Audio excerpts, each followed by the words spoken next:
Welcome to another episode of the Third Apron podcast. I very nearly said "Who Says No." I'm still like training that muscle out of myself. I am Sam Quinn, one of your hosts, joined as always by the founder. We still haven't come up with a cool title for Yossi Goslin. Like, what did we come? I think I'm gonna call you president of basketball ops for the Third Apron. Any objection?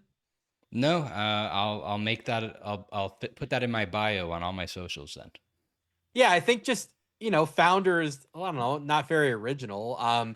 We can do the thing that some teams do where there are like four people in a front office with a GM level title. So you can be like president of basketball ops. I'll be GM. We'll bring All right. somebody else in. I don't know, like let's give ourselves the really inflated title. Title inflation in NBA front office.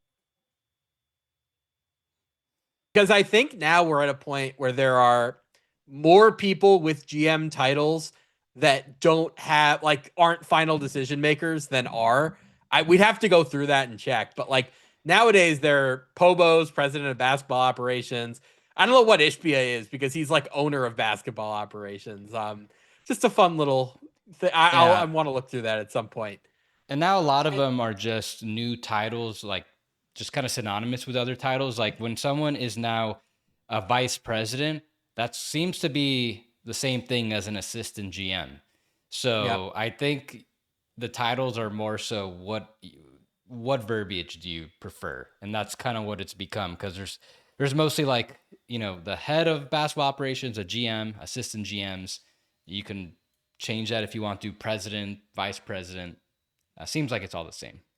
And then Oklahoma City has the wild ones like director of insight and foresight. Who was that? He was the Magic GM. I've forgotten his name, but he was at one Hennigan. point. Hennigan. It was Rob Hennigan. Yes. Yeah. The Thunder have some wild titles. I think a couple other teams do that. The teams that are like more forward thinking do have some really weird and wild titles. But we're not here to talk about titles for GMs and GM adjacent positions. We are here to start previewing the trade deadline. So what we're going to do in the coming weeks is we are going to split. I don't want to say our trade deadline preview because realistically, everything we do between now and February 5th is going to be, a trade deadline preview. But we're going to be splitting like our big picture preview into six parts. We're going to go by division, with the basic premise being what would we do if we were running each of these teams? So we're starting with the Atlantic Division and we're going in alphabetical order. So up first today are the Boston Celtics. A little bit of background. They right now are around $12 million above the luxury tax. They have a $22.5 million trade exception for Kristaps Porzingis, which of course they can't functionally use given their apron situation, but like maybe something to keep in the back of your mind if things change. They have their own first round pick, which right now would be number 22 overall in 2026. They also have two very good second round picks, number 34 from New Orleans, number 40 from Milwaukee, which I did not realize. Something to keep in mind. We have talked about the Celtics trading just about everybody. I think at this point, Jaylen Brown seems to be a pretty safe non-trade candidate. I think anybody else, of course, and Jason Tatum as well, anybody else is probably feasibly on the table for the right price. So, Yossi, I'll just ask it outright. What would you do if you were running the Boston Celtics? If I was running, ideally, I would first hopefully get a massive haul for Derek White. I, not that I want to trade him necessarily, but I, if you're asking me if I had the choice, like I could just press a button, the choice between uh, keeping thing going forward exactly with the main core as it is and building upon there, which means you're gonna have to trade picks in the future versus trying to hopefully get like a Desmond Bain type haul for Derek White, which I don't think is out there, but I could just have the option to get it. I would probably get that because I think that would be my best way, the better way versus the other path towards getting back into true contention. I think they will get back into true contention anyways. I'll make that clear. But I, if I can get those extra picks and maybe some valuable picks, if possible, I think you have a lot more ammo to do something. Um, Derek White now, I think he's turning. This is his age 30 season, I believe. Might be 31, 31. actually, I think. So I don't. I'm not. I'm not saying that I'm afraid that he's going to decline or anything quite like that. He's playing still really well. I just would. It's just that this is the peak of his trade value. So if there is something like that out there, I would take it. I don't anticipate there will be. So in that case, in the other path, I would probably, and more realistically, one, trade Anthony Simons to get below the tax, but also try to bring in some pieces that can contribute now and fill in some of those holes in the starting lineup, but then also uh, help you stay below the tax next year. So something that I've kind of tried to see and put together is, can they get a big man and another forward or guard who's on a really team friendly contract who can help with all those financial goals? And there's players like Gafford and Zubats. Then there's other players like Herb Jones, who's currently making like around the mid level. There is I'm not saying they're going to be able to pull two of those types of trades off in this trade deadline, or that's something more like that could happen over the course of a year and a half. I think those are kind of like the types of players, because of their contracts and because they're gonna keep the Jays making the 35% max, Derek White making 30 million plus a year. That's kind of the price point. Like, try to get guys making in the like $20 million range to help supplement the rest of the group while trying to stay below the tax this year, next year, and then you can pay whatever tax in the future.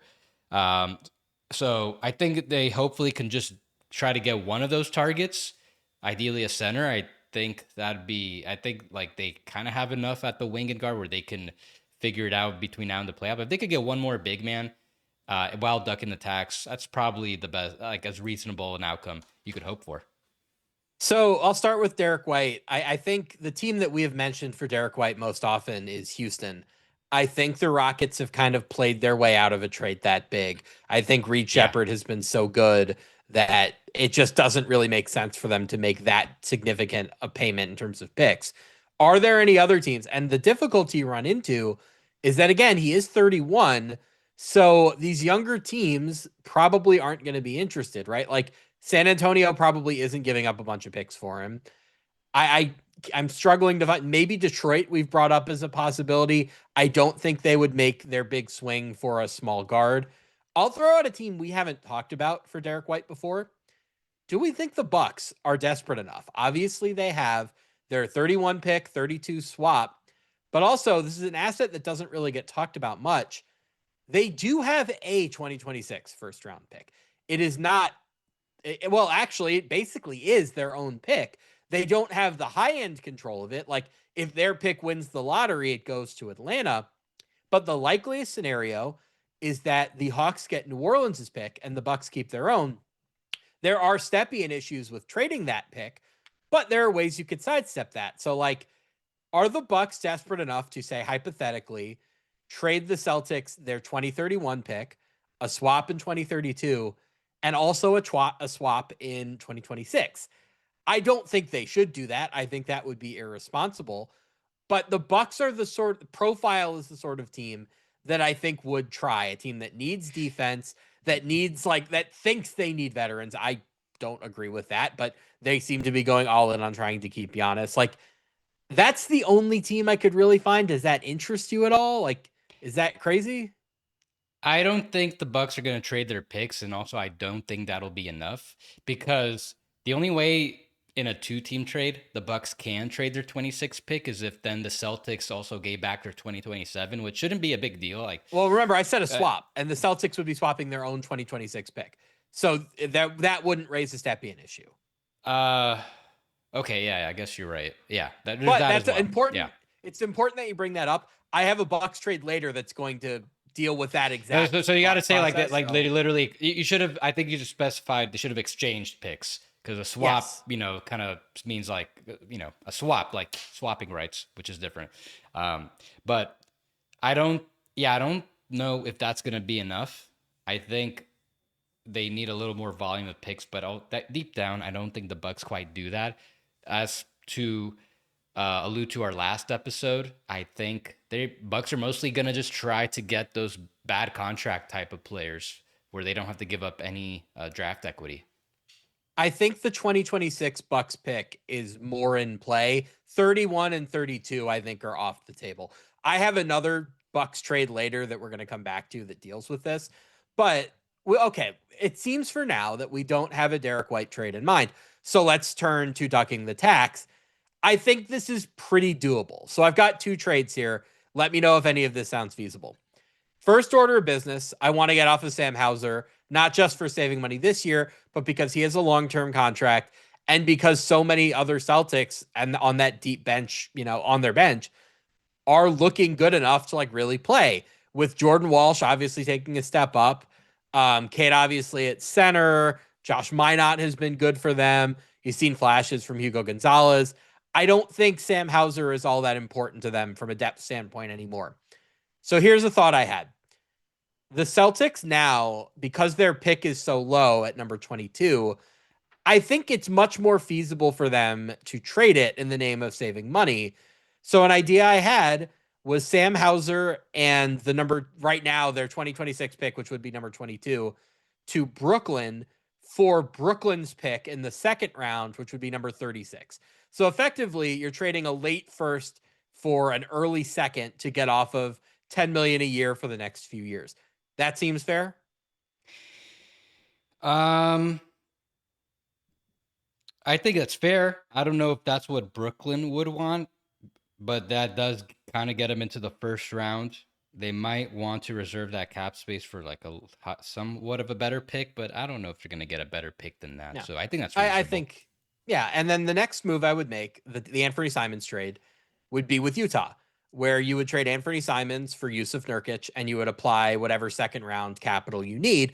Having the New Orleans and Milwaukee second round picks gives you the lubricant you need. I think if you offered the New Orleans pick, which right now is number 34, the Jazz would eagerly take on that extra 8 million to make that swap. Yusuf Nurkic could play some minutes for you as a backup center. Do I think he's great? Do I think he's really a fit for what they do? Probably not. But if you're just trying to get below the tax, you make these two moves and you've done it. Now, next year, there are questions because you'd have to build up a team with Jason Tatum coming back.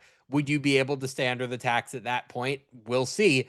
The other benefit of trading their first round pick this year is that that player will make money next year. And if you trade that pick, that's money you don't have to spend anymore. Now, we haven't brought this up explicitly on this episode. We've talked about it a lot on other shows. The Celtics are a repeater team this year. If they can get below the tax this year and next year, the repeater clock resets. That's very, very important for them because they have two 35% max contracts in Jaylen Brown and Jason Tatum. And of course, Derek White makes a lot of money. Plus, they're going to have to spend to get depth around those guys. So I think we are in agreement that getting below the tax is paramount. I think I've laid out a path where they could do that. You're just not getting much talent back. So, of those tax ducking trades, like, do you think that's a reasonable path? Would you need to get more player value back? I think it's fine for the Celtics because all they really do is they're already they just they already have 3 picks in this draft, their first round pick late in the first and 2 high seconds. All you're really doing is still having 2 high seconds. So if that's all the cost is to get under the tax, I think that's fine. That's like a very reasonable cost. It took them 2 second round picks to get off George Niang. I think they'd be thrilled with this price to get the rest of the difference. Something I came up with, I just wanted to shower. I just remembered that I did come up with like a scenario where the Celtics do what I was proposing. Tell me, like, I think that it was something where, okay, can they trade Simons and Hauser in a combination, separate? I don't know what the combination of the trades are. You bring in Zubats and Herb Jones. You're still a little over the tax, though. I think they could probably Okay. figure something out. But this is like the pipe dream I came up with, How where many picks does that cost? probably I don't three for at I don't least think 3 you're first. getting I don't think you're getting both those guys for 3 picks. I think both of them are multiple pick guys. So maybe 2 for Zubats, 1 and Pritchard for Herb. I still have Pritchard there, and that might get him under the tax. But I think they want to try to keep Pritchard. That contract's just too cheap. I agree with that. I mean, that Yeah. team probably wins the East next year at the very least if Tatum is anything like what he's been in the past. I think that's probably Yeah. just a bit too much of a pipe dream. Plus, they have Stepien Yeah. issues to grapple with. It's just interesting Yeah. because we came into the season thinking about Boston as a potential gap year tank team, which meant that their first round pick was precious. Now that that hasn't been the case, their first round pick becomes a potentially very, very interesting tool for them to make the financial savings that they'd probably like to make. Anything else on Boston before we move on? I just feel like that general build I came up with, that might be the type of build they go for. Not right now, but it'll take time, maybe a year and a half, because with the Jays making as much money as they are, Derek White making as much money as he is, and then you're not really going to have that much tradable contracts, especially with Simons expiring, with assuming you already moved Hauser Sam gone. Hauser. Yeah. So I think that might be what they're going for. They'll still be in the tax, and I'm sure they'll be okay going over the second apron at times. But just the kind of build I could see them going for, especially if they are going to stay under the tax this year, next year, it's gonna get harder to get like those $30 million guys again, like they had also with Holiday and Porzingis. So uh, I could see them just doing like one tax dump slash improve the starting lineup move. Yeah. All right. On to the Brooklyn Nets as the second team as we are going in alphabetical order. The Celtics are a get under the tax team. The Nets are in the other direction. They right now have $15.3 million in cap space.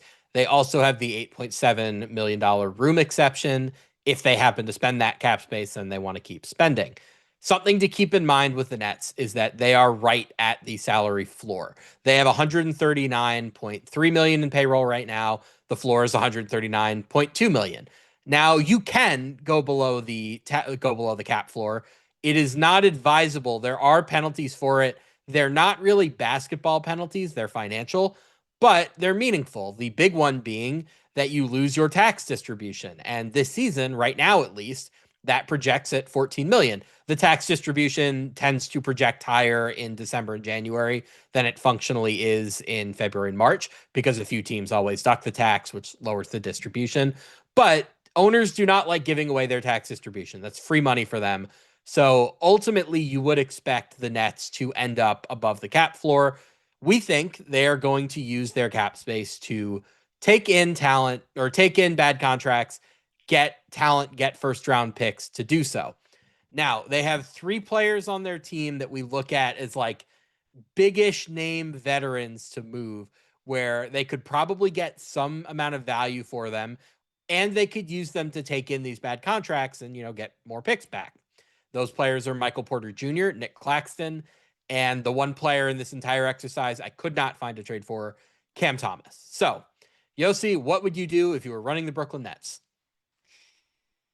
I would just try to keep getting some more draft picks and or young players to along with that cap space to take on some bad money. Pretty simple.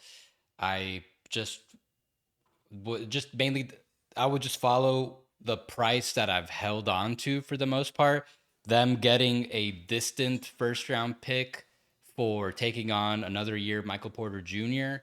Um, taking also not a distant first round pick. Like we knew what the pick was going to be in the 2025 draft for an extra 2 years of Terrence Mann. Because teams aren't going to want to trade first round picks to just get off expiring money. So clearly they're going to have to take on some long term money, which I don't think is that big a deal. I think they could figure things out to clear more cap space in the future. Clearly now there's going to be a lot of interest in Michael Porter Jr. and Nick Claxton. So there is a pathway where they could take back expiring money with picks for those players and create more future flexibility. So get some first round picks, but mainly do stuff where you can even out your pick distribution because most of their first round picks are in the odd numbered years, like 27, 29. They only have one first round pick, I believe, per even numbered year.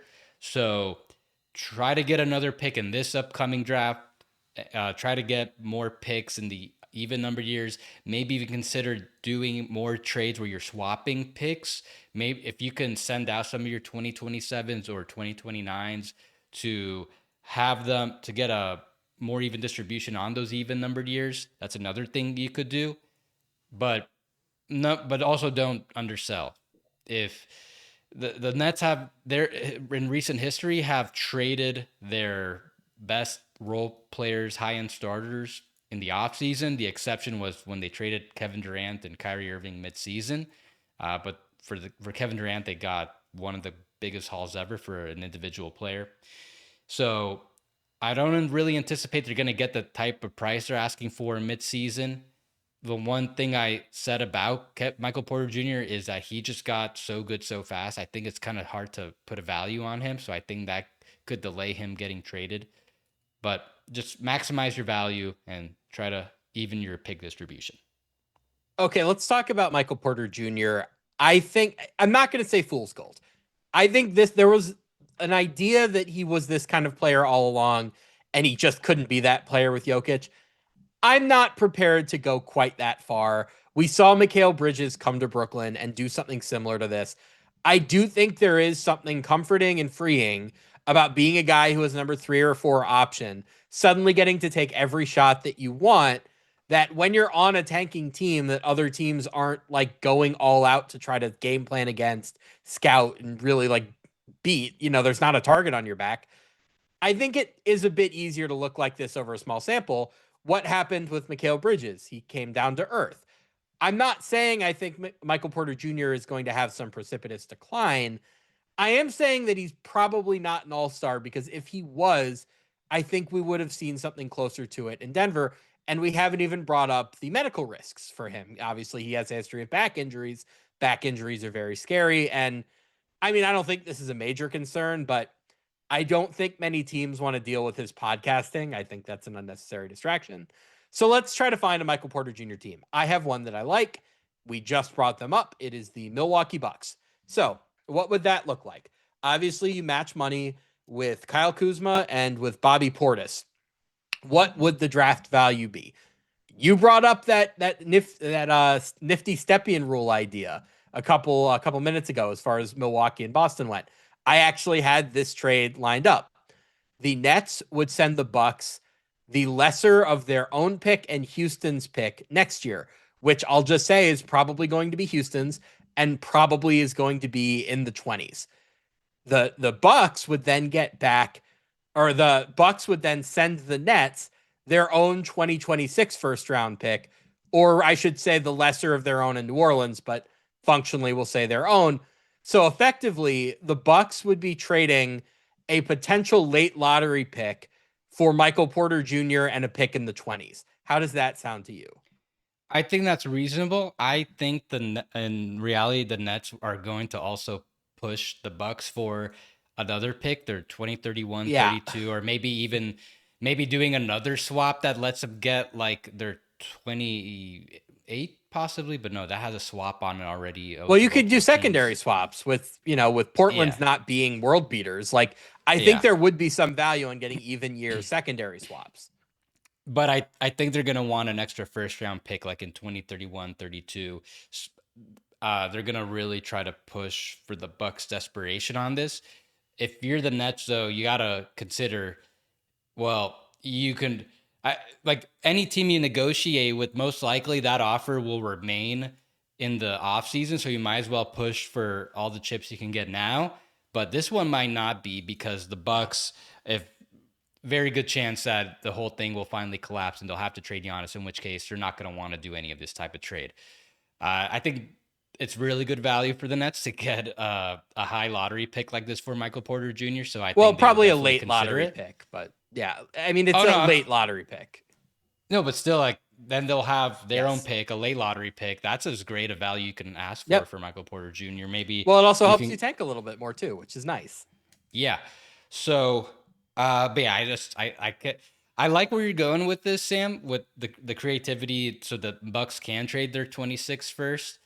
I cannot see them. I don't see them trading that 26 first, honestly, right now either. I don't This think is they're one going to of be those that things. desperate. we wouldn't do this, to be clear. We have made very clear that we think the move for the Bucks is just cut bait, accept defeat, trade Giannis. But that's not the way they seem to be thinking. And trading the 2026 first is a way for them to improve in the short term without like really mortgaging the future in like, the more future first you trade in 31, 32, that's like hopelessness. That's looking out half a decade in the future and basically saying like, oh, we really just have no plan. Giving up your pick immediately is a little bit more palatable than that. Yeah. The other quiet thing about Michael Porter Jr. First of all, I would advise any team negotiating with the Bucks act quickly because you don't know when things can change. But back to Michael Porter Jr., something to keep in mind is that he'll probably want an extension this offseason. He's going into the last year of his deal in 26-27, and he's playing well enough to justify an extension. But given his medical history, I would not be eager to extend him. So I think making a trade for him, even if it is, say, a suboptimal trade, would probably make the most sense. Do you have any other Michael Porter Jr. teams that you like, or can we move on to some of their other players? I've always said that if I'm trading for Michael Porter Jr., I'm actually excited about the extension. If you can get him at something less than what he's making now, I think that's a home run. And now, granted, I was saying that mostly last offseason before he blew up like this, but I think we could agree he's not going to get a max contract, and I don't really see him getting like even a low tier, close to the low tier max. Yeah, with his injury history, with the inconsistency, I think at the highest right now with this, what he just, with the performance he has, I think at the most he'd be looking at like 20%, which is what like Heroes kind of making, kind of around what Michael Porter Jr. is kind of making now. Um, to your point about if he's fool's gold or not, I kind of get the feeling that going he's not going to have this level of production anywhere else he goes. Because whoever trades for him, they're probably a better team. He's not going to be the first option. Might not guarantee to be the second option.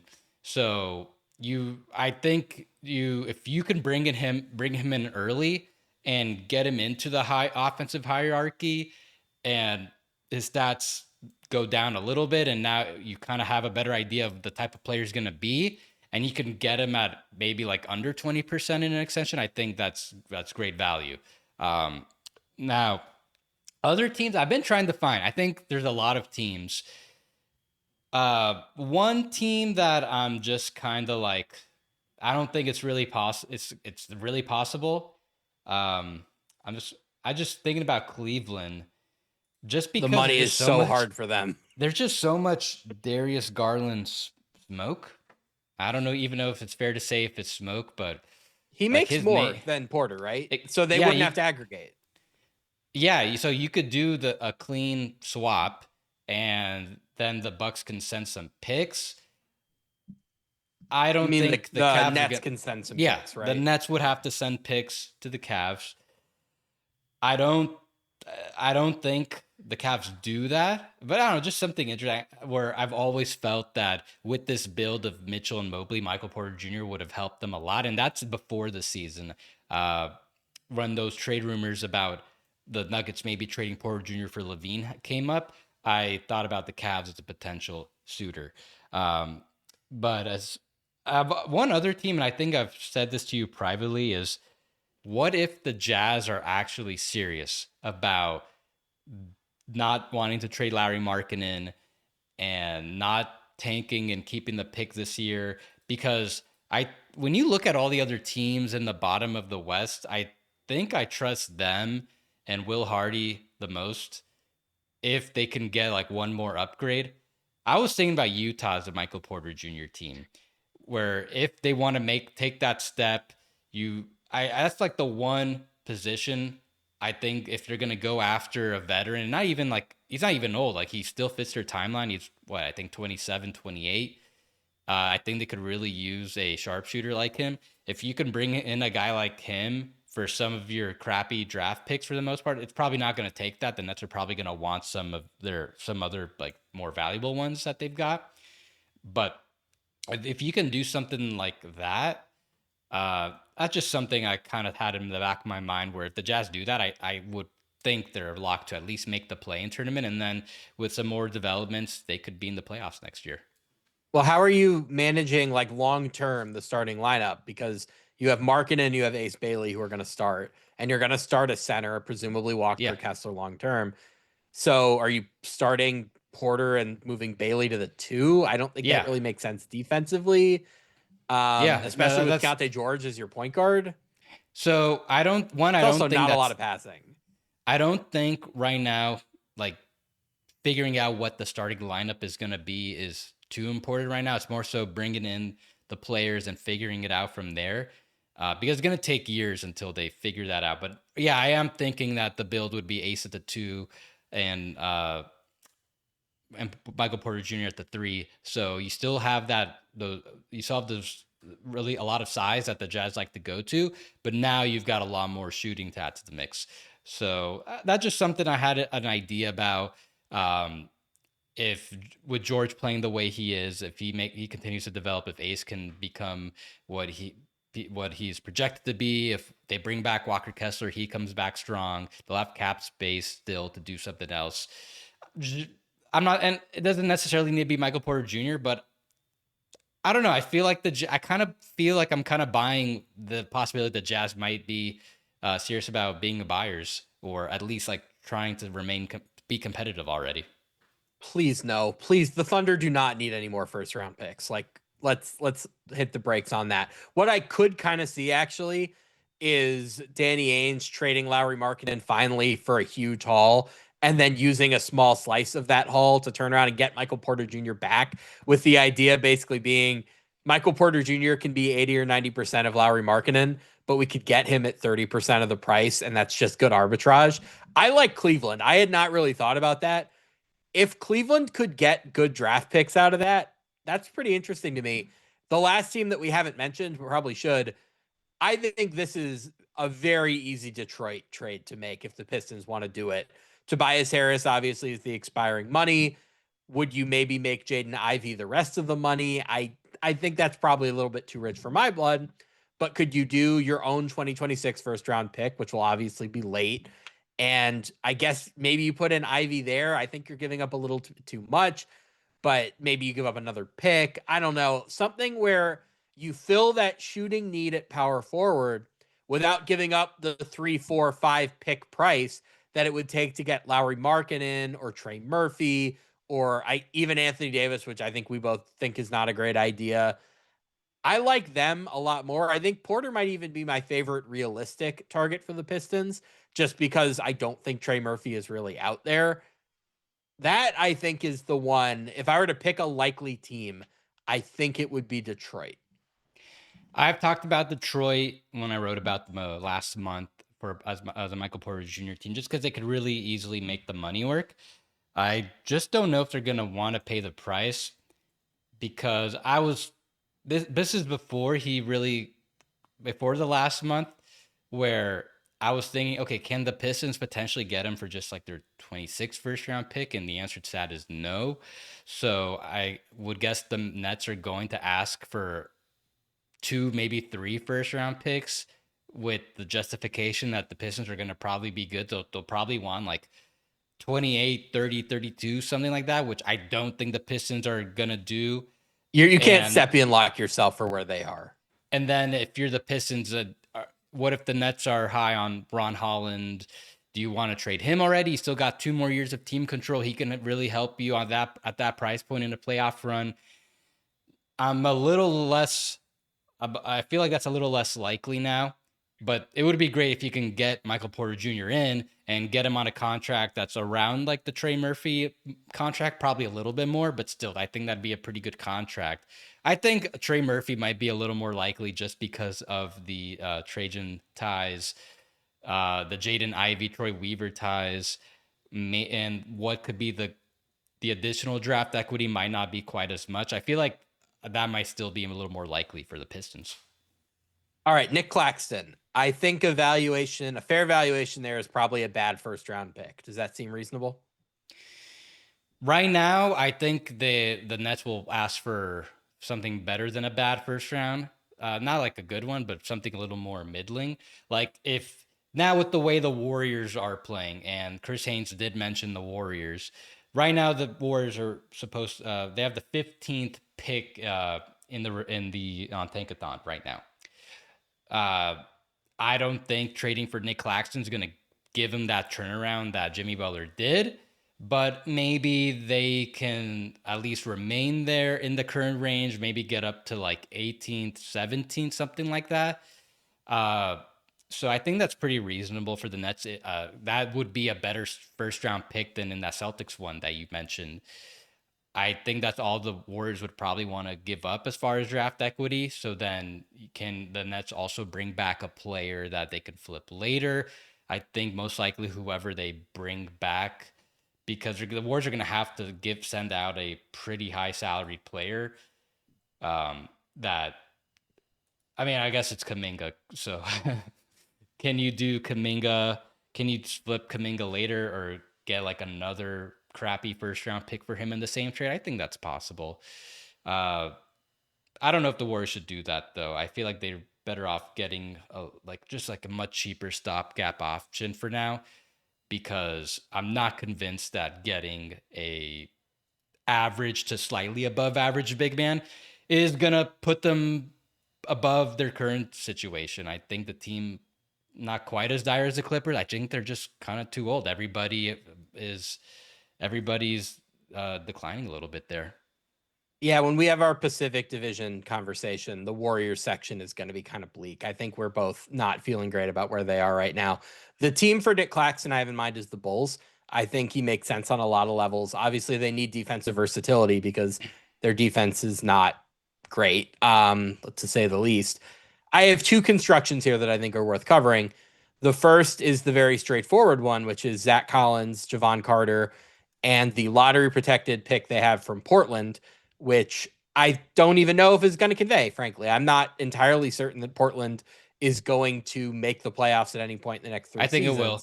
I still think Okay. Portland makes the playoffs. The benefit of doing that, though, is that if they do make the playoffs, they'll be picking number 15 or number 16. You're not really worried about the Blazers in the West finishing with like a number 3 seed and sending out the number 25 pick. So if you get that pick, it's going to be pretty valuable.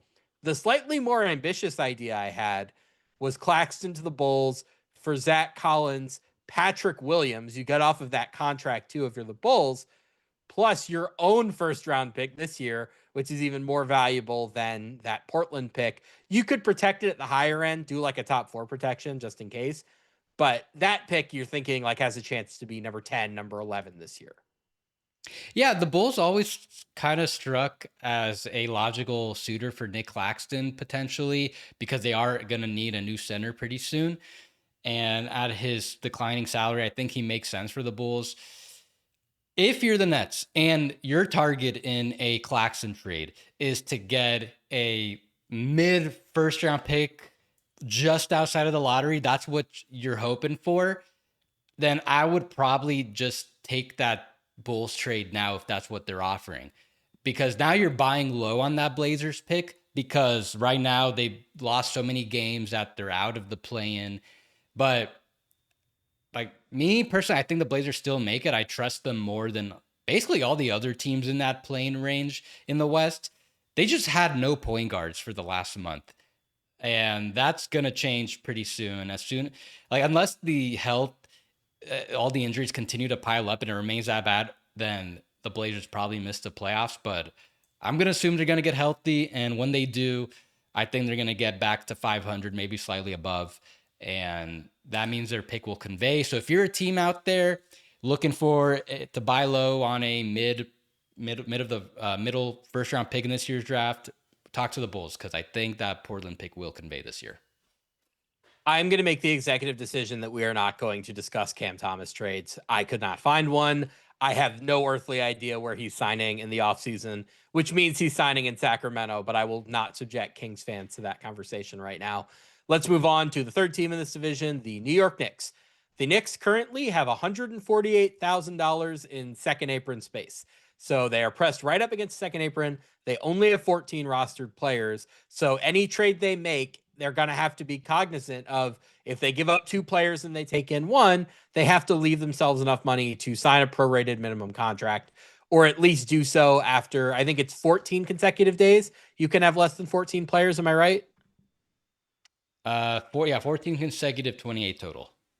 Yes. So basically, you have to be cognizant of that in any construction that you make. They have their own pick this year, number 26 overall at the moment, but they can't trade it because of the stepping rule. They do, however, have Washington's top 8 protected first round pick. Now, the Wizards are not going to pick after number 8, so that pick isn't conveying. However, it becomes their second round pick this year, which is number 31 overall, the best pick in the entire second round. They also have Detroit's pick, number 59 overall. Not super valuable, but hey, maybe a nice sweetener. Yossi, what would you do if you were running the New York Knicks? Just try to upgrade the bench as much as possible. Get the best players you can get. I would not shake things up with the core. I understand with the Giannis rumors, there is an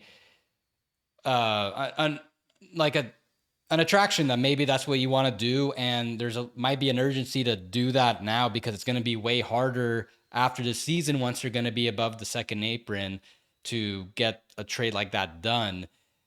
I think that they worked really hard these past 3 years to accumulate all the young players and picks that they could trade to bring this exact group together. I think it fits really well. I know Cat isn't the ideal big man for a playoff run with his lack of defense, but they do have Mitchell Robinson to help offset that. I think they could potentially try to get another big man to supplement that. I just wouldn't shake things up. I think this team works really well together. So that's number one. Number two, so then that leads to upgrading the bench. Now, as I look at their roster, looks like there are a lot more questions being answered recently. Tyler Kolek playing really well. Miles McBride, obviously, very stable presence there. So I don't know if they really need to do much more in the backcourt, especially once Landry Shamet comes back. So I do think they could try to use another big man if they can trade Yabusele for someone who could fit their fast-paced offense a little more. That'd be great. Try to get another. I would say try to get a third string center. If you can get a Nick Richards potentially, who makes $5 million. If you could do Yabusele in a second for Nick Richards, something like that. Just to have an extra body in case Mitchell Robinson gets injured again. That's something I would look at. And then another thing is, can you get maybe a $7-8 million wing? Because wing's the biggest hole these past 2 seasons on the bench that the Knicks have had, especially with Hart needing to start and close still. Can you maybe get Kelly Oubre, who makes around, what is it, 8 million, 8.8 million? The Sixers are going to want to deduct the tax. So there could be a multi-team trade that because the Knicks can't help the Sixers deduct the tax, but maybe there's something there that could be done. I think the Knicks have enough second round picks. That's the kind of target I'd look at, where maybe you could do Yabusele, Dadier, maybe one more minimum salary to make it work. And then just try to get another cheaper veteran big man. If you can do that, I think they're pretty set. What do you think? So the Sixers are interesting because they actually might like Yabusele back, and then maybe you use Andre Drummond to duck the tax. We'll get into the Sixers momentarily. I don't want to lose the plot on the Knicks. Giannis, I think I'm with you. I think the Knicks are quietly pretty relieved that the Bucks are taking this "we're not trading him" stance right now for 2 reasons. First of all, I think the best way to describe what's happening in New York, they are finding themselves as a team. They feel like a team that does certainly have some of the flaws that we talked about coming into the season, and that it might be hard to defend well enough with Brunson and Towns on the floor to win a championship. Fine. I think the Knicks are finding all of the little ways that it will take to protect them. I think they're finding an identity. They're trusting their bench. Everybody seems totally bought in. They're becoming the best version of themselves. Is the best version of themselves good enough to win the title? I don't know. But I think the Knicks are quietly glad that they get to answer that question this offseason before making a decision on Giannis. And then if Giannis does inevitably ask for his trade in the offseason, his trade value has now gone down even further because he's 1 year out from free agency instead of a year and a half, and you can potentially get him at an even more favorable price. So I think the Giannis thing is playing out very, very nicely for them. I think we talked a lot about Jose Alvarado as a Knicks target. I think Tyler Kolek has played Jose Alvarado out of the Knicks rumors, at least for the time being. I would be perfectly happy going into the playoffs with Tyler Kolek and Deuce McBride and Landry Shamet as my bench cards. I think that is more than enough. Center, like you said, is the interesting destination or the interesting position to target. It's frustrating because I think the player they need is 2024-25 Gerson Yabusele, who unfortunately is not on this team. They have 2025-26 Yabusele. If they had somebody who could play 15, 20 minutes at very high energy and make a lot of threes and like be valuable in transition, I think that would be great for them. That is Yabusele, except not this version of him, apparently. So we have to look elsewhere. And the kind of player I described is just frankly kind of rare. There isn't a 2024-25 Gershon Yabusele out there available in the price range that the Knicks are shopping in. So I went the other way. I thought, what if they just said, we are going to do sort of what Houston did with Clint Capella and say, we have our core big man offensive rebounder identity. It's Steven Adams for Houston. It is Mitchell Robinson for the Knicks. Let's use our backup big slot to reinforce that. So what about Day'Ron Sharpe from the Nets? I know the Knicks and Nets don't like trading with each other, but I think if the Knicks put enough second round picks on the table, maybe the Nets would reconsider. So something like Yabusele, Pacome Dadier, and the 2 second round picks for Day'Ron Sharpe. That would be quite a luxury to have as your third string big man. And I don't know how Sharpe's going to feel about that situation. And if the Knicks even want to extend him on a long term deal. Right now, Sharpe's making $6.25 million. Can he make a little bit more? Maybe if his market breaks above that, I don't know if the Knicks are going to want to keep him long term. But he would be an awesome option there to have as another big man. I'm thinking though, maybe the Knicks, they can't. They're an apron team, so they can't sign every player who's bought out. But I think they should be able to get somebody on the buyout market. Because now that I think of it, you brought up Drummond. Okay, what if they do a Kelly Oubre trade? So it'd be like Yabusele, Dadier, and then you have to do one more minimum salary. So probably Clarkson just to make the money work. And then what if it's like a bigger 3-team trade where the Sixers get off Drummond in the same deal to a third team like the Nets, and the Nets buy him out? The Knicks could sign him. Is it possible the Knicks could potentially get a good enough option at the big for the prorated minimum later post buyout? I have to look into it. I haven't looked too deep into who the options might be, but it's usually bigs are available by then. So maybe that's another way the path the Knicks could go to, because it's going to be kind of hard for them to get a wing and a big, even if they're both making like $4 to $6-7 million each. We should clarify the rule here. So to be clear, teams above the first apron cannot sign buyout players if their previous salary was above the non-tax mid-level exception. So this gets misconstrued in media a lot, where people will say, oh, you're above the first apron, you can't sign buyout players. You can. Their previous salary just has to have been below that threshold. So somebody like Andre Drummond making $5 million would be fair game for the Knicks if they wanted to sign him after a buyout. The issue is you can't predict who those players are going to be. So if the Knicks knew for a fact that Andre Drummond was going to be available, I think they would be very amenable to that. For now, they don't know what's going to be out there. Again, we're about to talk about Philadelphia. I don't want to jump to them too quickly. I would be pretty hesitant if I were them to just give away Kelly Oubre. Kelly Oubre is both good and underpaid. So I don't know that the Sixers are going to be eager to do that just to like get the number 31 pick in next year's draft. Maybe if they got Yabusele back, that would maybe make them reconsider, because they obviously know that he looked very, very good playing for them. But I don't think they're in a rush to give up Kelly Oubre. I could not find a wing out there that I thought was easily gettable. Like, I sniffed around Tari Eason, but I don't think the number 31 pick is going to do that. And I don't think the Knicks have enough minutes for him either way. So I think wing is going to be a lot harder. Maybe you get lucky on the buyout market, but I think realistically, Josh Hart is also playing so well this year that you might be able to in the playoffs get away with. We'll have two of Hart, OG, and Bridges on the floor at all times, and we can maybe make that work. We'll have small guards playing more. Like, yeah, there will be moments where you're a little too small with, two of McBride and Kolick and Shamit or Clarkson on the floor. But I think the talent there is good enough that you could maybe get away with it for short stretches. The other guy that I want to bring up as a center target for the Knicks would be Kevon Looney. Now he's making $8 million, so that gets very, very tight.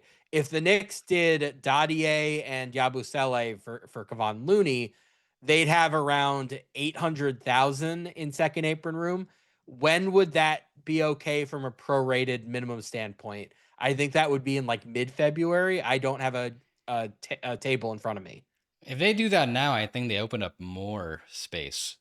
They should be able to sign someone earlier, Yeah, but they'll just like cycle 10 days most well, likely. right, but remember, right now they have 14 players on the roster. If they make this trade, they'd have 13. So I think there's a clock where they're thinking eventually we'll be able to sign a 15th player, but this would be much, much faster because you'd have to get the 14th player in within 14 days. Yeah.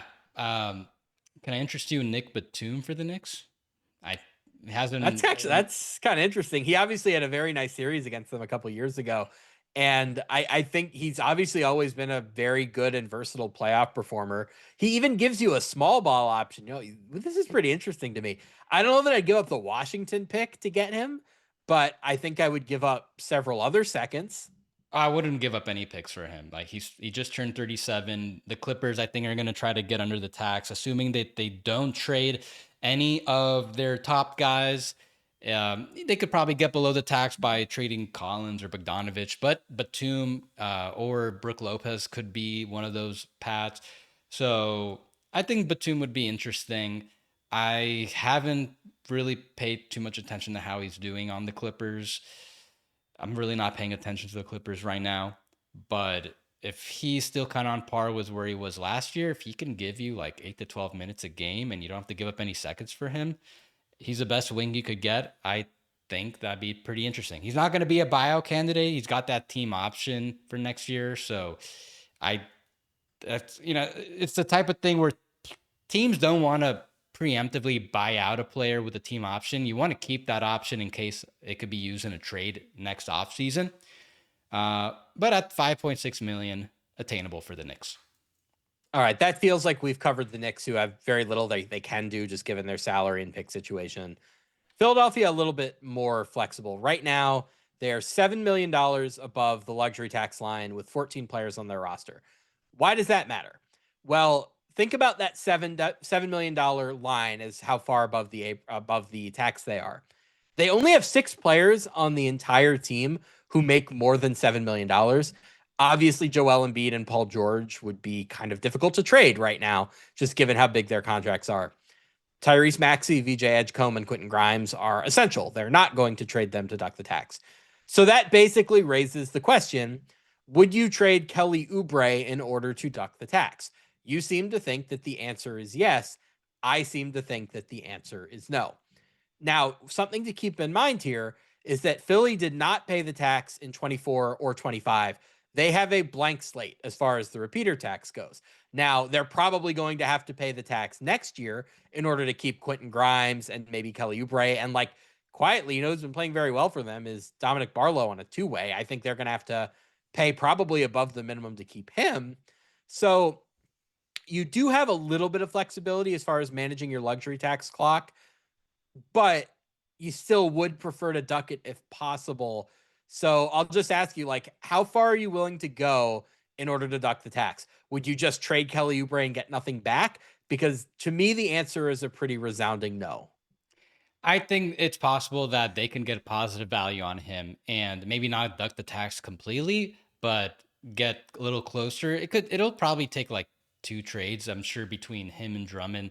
That's where you get there. I think with Oubre, if you're the Sixers, your next competitive window is not. I think realistically it's 2 years from now. Maybe next year if they could get kind of lucky, but it's probably going to be 2 years once they could hopefully get off one of Paul George or Embiid. More likely George, since he'll be expiring by then. That's going to be, I think, their most realistic shot at starting to be a playoff contender, because especially by then, VJ Edgecombe will have developed a lot more. He's looked really nice these past few days, by the way. So that's the other element where VJ Edgecombe's presence has made Quentin Grimes, but even, I guess, more relevant here, Kelly Oubre more expendable. If you can, I think if you're the Sixers, what is the benefit of keeping Oubre longer? Uh, he is in his 11th year. If you can get positive value for him now, I would just capitalize on it, because he's probably not going to be helping you anytime soon. When it really matters, by the time you are relevant again, he might drop off. He's better utilized on a better team right now. So I would just trade him right now if that positive value is there, which I would imagine if you can get like 2 seconds, maybe 3 seconds for him, if that's out there, just take it and start trying to duck the tax. Have I changed your mind on this? Well, I have an idea that I'm going to get to that I think could satisfy both of us, but I do kind of just want to say for the moment, you know who's flying under the radar right now is Paul George. He's not scoring at an all-star level, but he's playing very, very well for them defensively. And the Sixers have quietly been kind of awesome on defense for like a few weeks now. Adem Bona has also been a big part of that when he's been on the court. I don't think Adem Bona is ever going to be more than like a backup level player as far as like how many minutes he can occupy. But I think eventually you probably would want to get another durable center next to him. I think it would mean much more to me to move Embiid right now than to move George, but neither of those are on the table at the moment. You mentioned the idea of VJ making some guys redundant, and a name you didn't bring up was Jared McCain, who has had a very not great year this year. Some of that was due to injury, obviously. He missed most of last year, but he showed a lot of promise before he got hurt. I think there's a lot of upside there. I have a trade idea. What if they went to Houston and said, "We have too many guards, you have too many wings. What if we traded you Jared McCain and Andre Drummond for Tari Eason and Jayshawn Tate?" They'd have to re-sign Tari Eason this offseason. He's a restricted free agent. But by getting Tari Eason, you have now filled out your wing, and then you can separately trade Kelly Oubre to get under the tax without worrying as much about what you lose and not having Kelly Oubre. How does that sound to you? It's interesting. I think it's reasonable. I would guess most likely Houston doesn't want to do that because they're going to want to have as much size and versatility as possible. And they'll try to address guard as some like easier, cheaper way.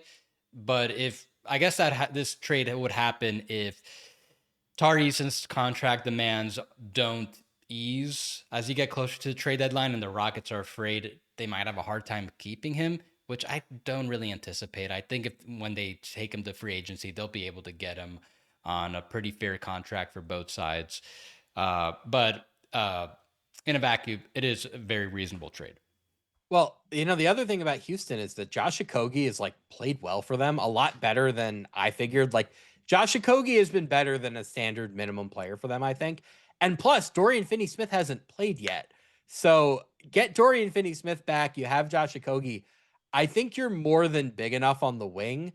Whereas if you could address a guard and not only address it, but do it with somebody who has two very cheap seasons left on his rookie deal versus Tari Eason, who you have to pay, that would actually very, very much appeal to me. Yeah. But as far as like other Sixers stuff, I don't even I'm not even really even anticipating them doing something quite at that level. I think they're mostly looking at one, ducking the tax, and maybe if they're lucky, I don't think there's a Quentin Grimes trade out there again.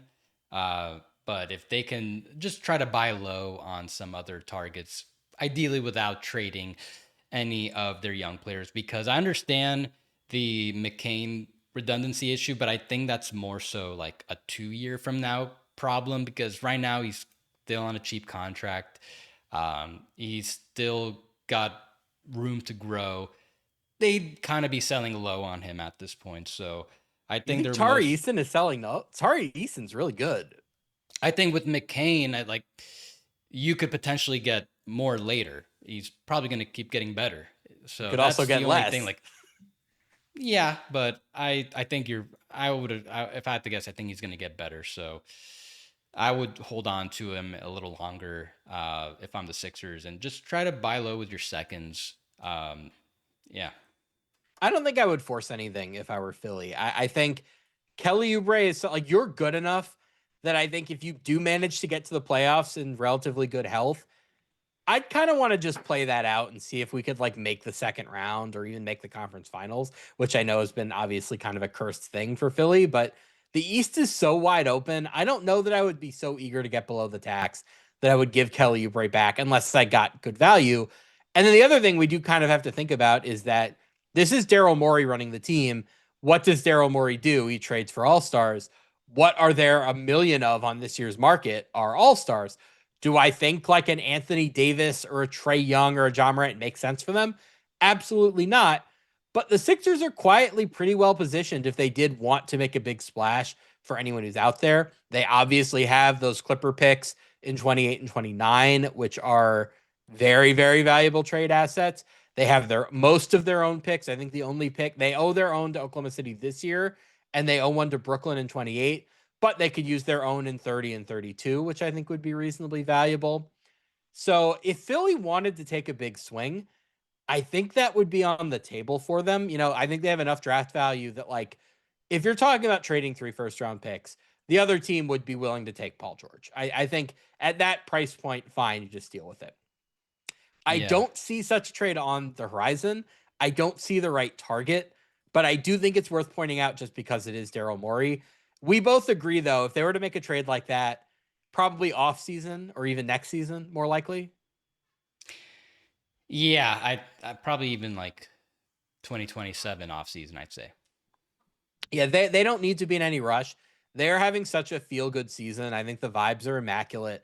They're playing well right now. They have the quiet upside of like, if we can just get to April with George and Embiid healthy, like, do you really want to play against this team in a 7 game series? Like, I don't think I would. So I would probably just let it play out if I were the Sixers. Yep. Toronto Raptors, last team in the Atlantic Division. They are $772,000 above the luxury tax line, 14 rostered players. They have their own picks. They have been one of the surprise teams of the year. They're kind of falling back to earth a little bit.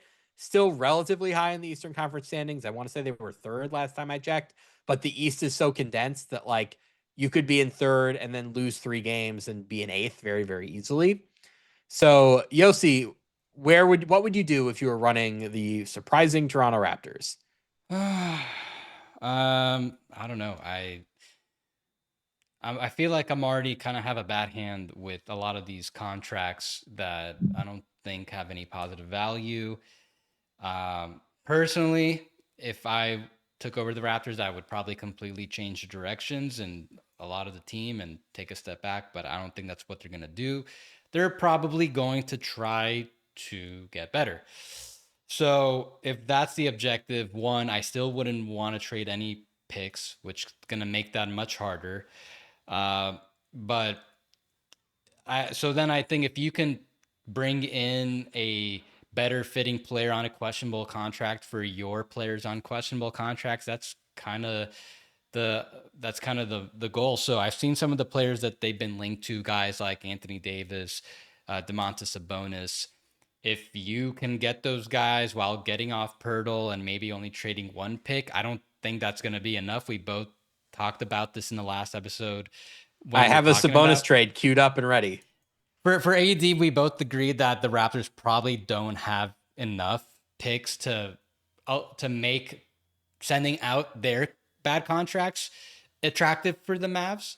But I think with Sabonis, I think it's a lot easier to make that type of swap happen. So it is an upgrade, I suppose, if the cost is low enough and you're just mostly moving off questionable contracts. I think that's fine. So yeah, that's kind of what you're trying to do. Just try to upgrade the team however you can without getting too deep into the draft chest. Okay, I think the raw idea that we both have, and I think everybody who's making fake trades has, is that the Raptors just need talent, right? Like they are not as talented as their payroll and their place in the standings would suggest. If they are going to make any noise in the playoffs, they need a big name, they need talent. So that's why they're linked to all of these big name players. We've obviously gone through several and I think have run into issues with all of them. I have a Sabonis trade that I will get to. I have actually found a big name trade that I do sort of like for them. So here's my basic premise. I think the Raptors, more than any other team in the East, are the one that really need to try to benefit from the weak conference this year. Because I think once Boston and Indiana are back in play and Orlando is kind of fully realized and Cleveland has righted the ship in whatever way Cleveland's going to do it, like I think next year Toronto could very easily be a play-in team. Like the time for the Raptors, they're not going to win a championship, but the time for them to do anything of substance is right now when the conference is so vulnerable. If you make the conference finals now, that buys you like 3 or 4 years of peace to figure out whatever the long-term plan is. Detroit, Atlanta, Orlando, the teams like that, they have long enough runways that I don't really care that much about capitalizing on the weak East. Toronto, I do. What do the Raptors need? I personally think the big thing they need is more half court shot creation. They're 11th in half court offense in terms of points per play in the half court this season. I don't know if I buy that. I think there's some unsustainable shooting there, and they barely shoot any threes. In particular, 28th in pull up threes at 28th pull up threes per game, and they're 26th in percentage of unassisted field goals. So they need somebody who can create their own shot. Who have I just described? Do you want to guess? I can't guess. James Harden. So here's the trade that I am going to propose. The Clippers would send James Harden to the Raptors for RJ Barrett, Ochai Agbaji, Garrett Temple, just as the last bit of matching salary, and Toronto's 2026 first round pick. Just as an aside, I have Toronto's 2026 first round pick in every Raptors trade that I formulated. I think they're the classic team that should be trying to trade their immediate pick to get better, but shouldn't be dipping into future assets. Now, James Harden is an interesting and kind of questionable fit in Toronto in some ways because the Raptors, they're first in fast break points. They play very, very fast. James Harden wants to play in the half court. I do think he can exist in a fast ecosystem, especially if, he's not going to have the ball quite as much as he did at his peak. He's a great hit ahead passer. I think the Raptors wings would really benefit from that. They're a high pass offense, like they're 10th in passes per game. I think you sacrifice some of that by getting James Harden, but I think James Harden is so good at creating threes and just pick and roll that you may not be passing as much, but I think you'd be getting higher value threes, you'd be getting higher value shots. So I do think, especially in a slightly lower volume role, you can find a balance between the movement offense that Darko Rajakovic wants to have and Harden ball, essentially giving you that talent upgrade, giving you somebody who can create more shots for you in the playoffs. And you would hope that with Brandon Ingram and with Scotty Barnes, you're kind of insulated against Harden disappearing in the playoffs as he so often does. Yossi, who says no to my trade? I want to say Toronto. I never really considered Harden for the Raptors. I think it's interesting. You make a compelling case. I don't think they're. I just don't think they're gonna want him at his age and with his uh, defensive liabilities. I think I could see Toronto just holding out for one of the top three guards available. If I think they would much rather try to turn that package with Barrett and quickly being a little more interchangeable to get one of Trae Young or John Morant or LaMelo Ball. I feel like they're at the point that if they can turn that package you basically proposed, okay, maybe they got to trade another pick into one of those guys. I feel like they might just do it at that point.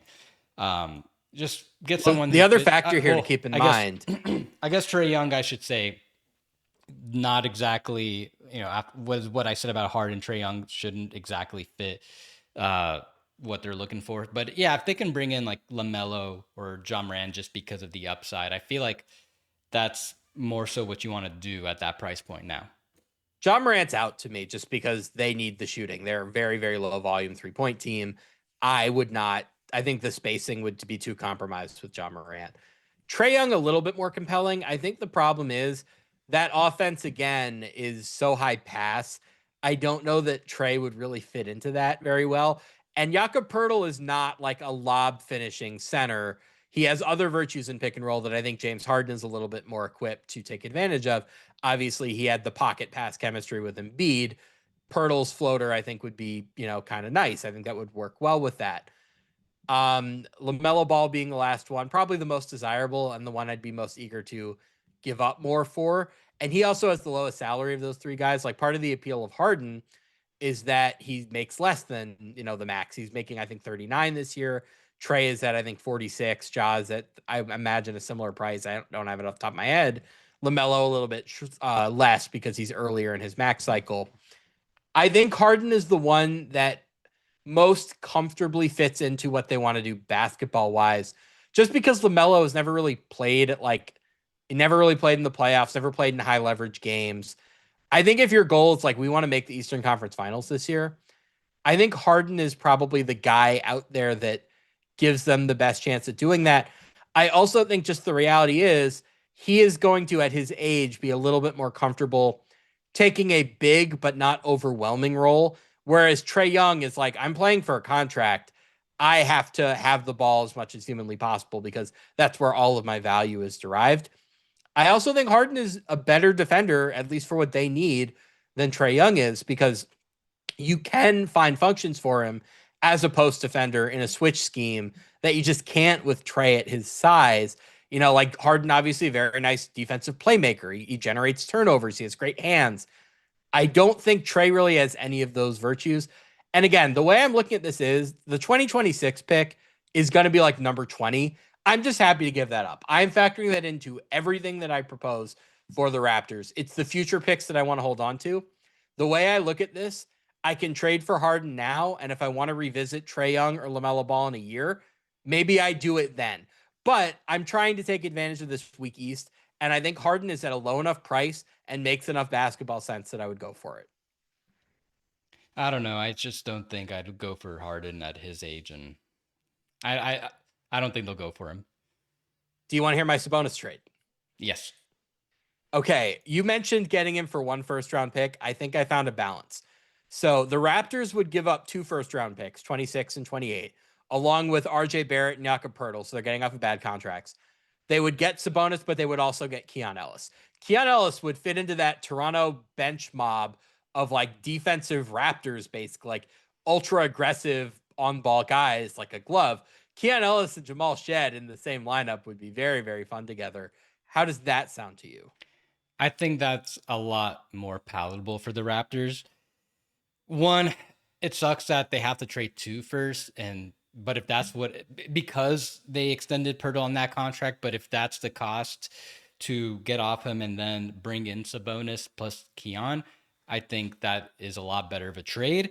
And at least with Sabonis, he's one of the better offensive hub centers. So you're not, so you're upgrading enough on center where you don't need to like do that Harden type trade right now.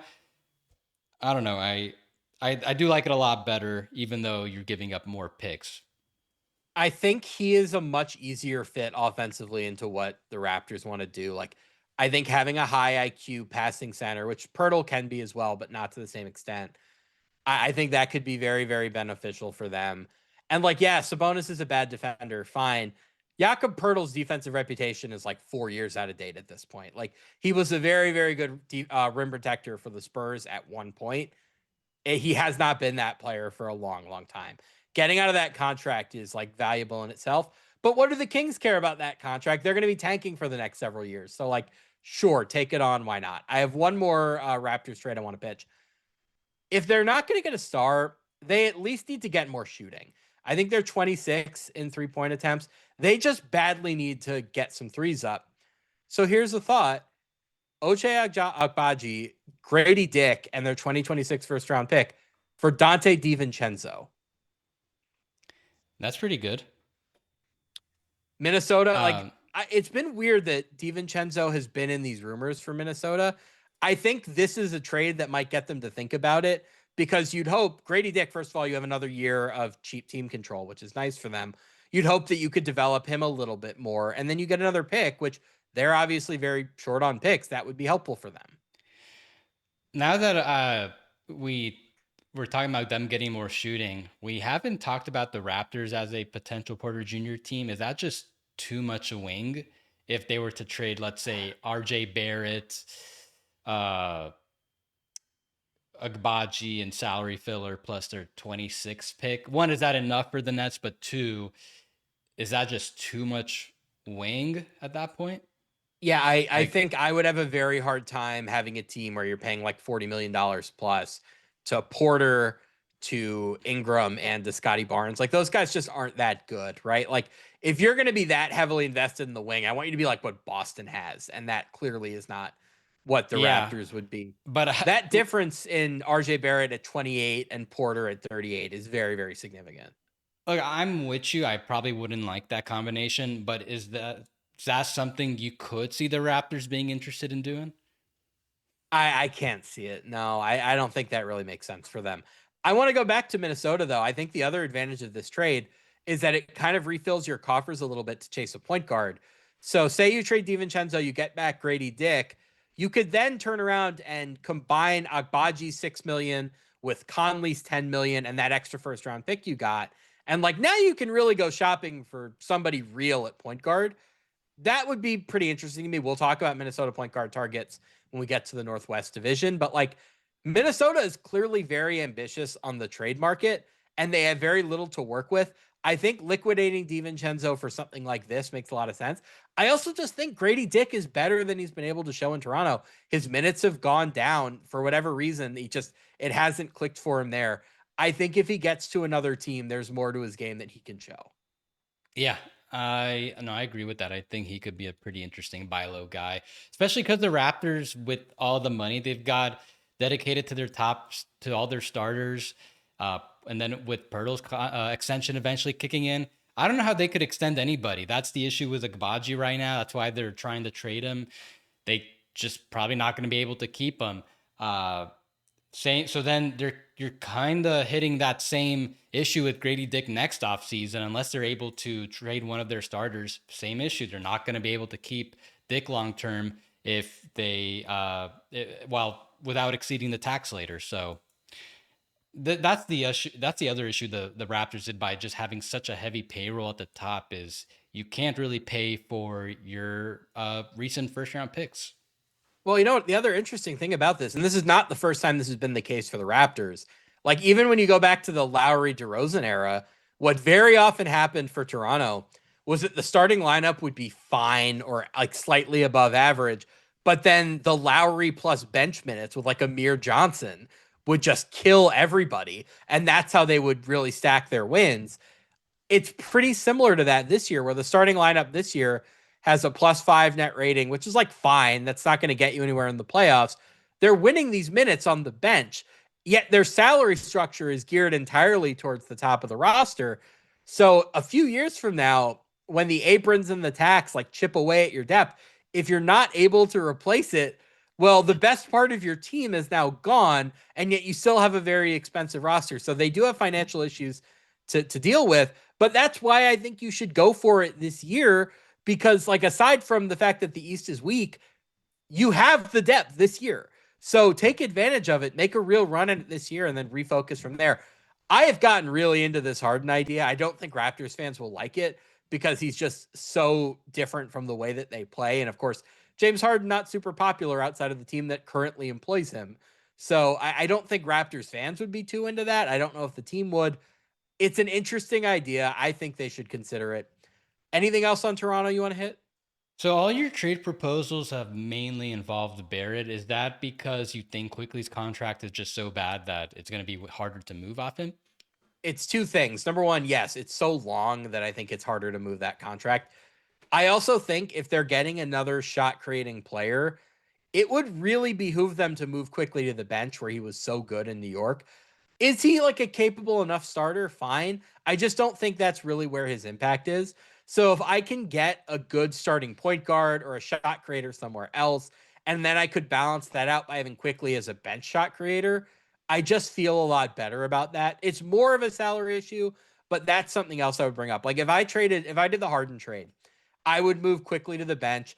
I would start Harden, one of the bench, like maybe Jacoby Walter, maybe Grady Dick, like one of those guys, plus Ingram, Barnes, and Pirtle.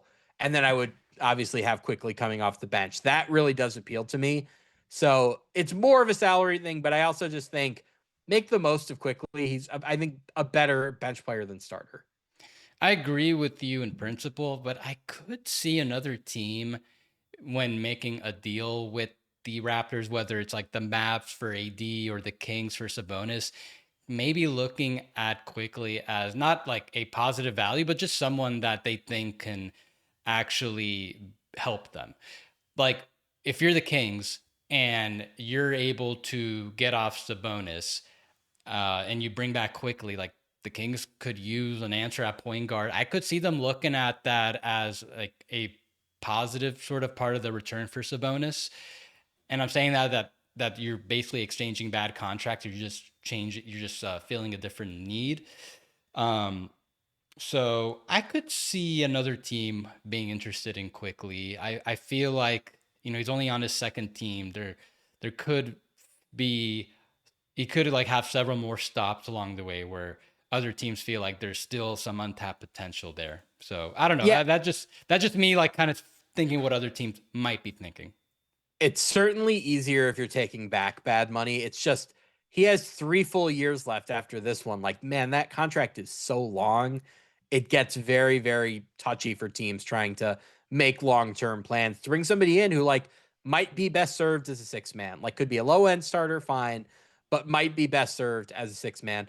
Sacramento doesn't make sense to me because if they're trading Sabonis, they're tanking and they just don't want any good players regardless of the money. So I think that should wrap us up on Toronto and the Atlantic Division. So, Yossi, anything you want to plug? Anything you're working on? Uh, just want to plug the 38 Sprint Substack and my NBA trade deadline guide. Check that out. I worked very hard on it, covered every team. If you're wondering what teams might be looking to do ahead of the trade deadline and which players could be moved and their chances of being moved, check it out on the Substack. I have stuff at cbssports.com as always. Sam Quinn CBS on Twitter. I always feel like I'm straining for things to plug where I just say go to CBS Sports because that's where all of my stuff is. What am I working on at the moment? I'm not even quite entirely certain. I think I have a Giannis story that's coming out tomorrow, and then after that, it's going to be Christmas, so it's going to be light for a little bit. But obviously, all of my trade deadline stuff will go up there. But that'll do it for us here today. This is the Third Apron Podcast. Thank you for listening.